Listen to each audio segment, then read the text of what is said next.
রাব্বুল আলামিন বলেন, খবরদার দুনিয়ার মানুষ, এমন মায়ের সাথে নাফরমানি করবি না, এ মায়ের সাথে নাফরমানি করবি না, মাকে সম্মান করবি, মার কাছে দোয়া চাবি। দুনিয়ায় যদি সম্মান চাও, রিজেক্ট চাও, মায়ের পায়ে ধরে কাঁদো। মায়ের জাতি অনেক সম্মান তার। রাসূল করিম সাল্লাল্লাহু আলাইহি সাল্লামকে প্রশ্ন করা হয়েছে, হুজুর খেদমত করব কার?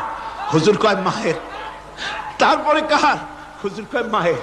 তারপরে কার? হুজুর বলেন মায়ের। তারপরে কার? তোমার পিতার।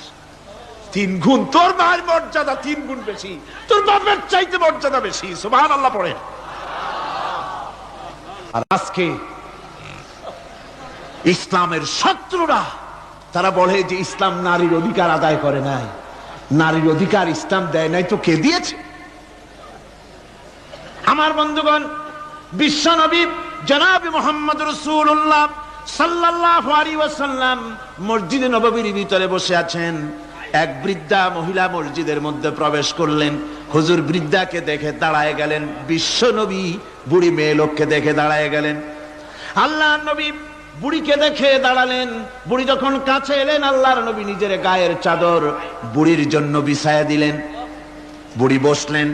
এরপরে কথাবার্তা সারার পর বুড়ি যখন বিদায় হবেন, হুজুর আবার দাঁড়ালেন। বুড়ি মহিলা চলে গেলেন। সাহাবায়ে কেরাম বলেন, ইয়া রাসূলুল্লাহ, কিছুই বুঝলাম না, একজন বৃদ্ধা মহিলার জন্য বিশ্ব নবী দাঁড়ান আর গায়ের চাদর বিছান, আমরা বড় আশ্চর্য হয়ে গেলাম। নবীজি বলেন, ও আমার সাহাবীরা, তোমরা জানো না, এই মহিলা কি চিনতে পারো নাই? আমি আমার মায়ের দুধ আমার জীবনে কিসমতে তেমন হয় নাই। আমি আমার মায়ের দুধ তেমন কিসমতে পাই নাই। যার বুকে দুধ খেয়ে, যার কোলে কাখে চড়ে আমি বড় হয়েছি, আমার সেই দুধ মা, ইনি হযরতে হালিমাতুস সাদিয়া, আমার সেই দুধ মা। রাসূলুল্লাহ নিজে সম্মান দিয়েছেন মায়ের। খবরদার মাকে অসম্মান করবেন না, মাকে সম্মান করবেন, মাকে শ্রদ্ধা করবেন।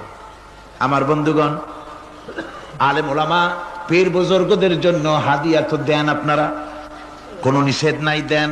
হাদিয়া দেওয়াও সুন্নত, নেওয়াও সুন্নত, দিবেন, আমি কোনো নিষেধ করি না।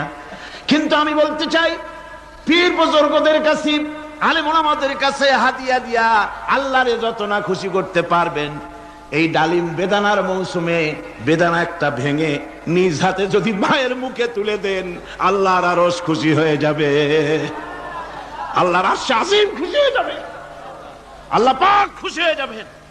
মায়ের খাওয়াও, বাপকে খাওয়াও, তোমার সবচেয়ে বড় পীর তিনি। সুবহানাল্লাহ পড়ে, সুবহানাল্লাহ।